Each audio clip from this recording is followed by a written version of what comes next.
आज मी बाहेर आलो तेव्हा मला वाटलं की दोन एक वेळेस माझं नाव पुकारलं गेलं, पण मी इथे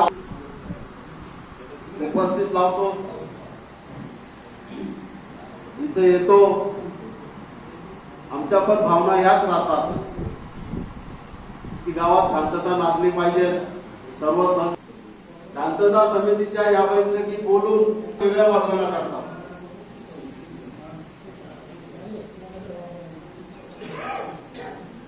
तिथं बोलताना वेगळं बोलायचं. शांतता समितीचा सदस्य आहे असं आम्ही सांगायचं. सांगतो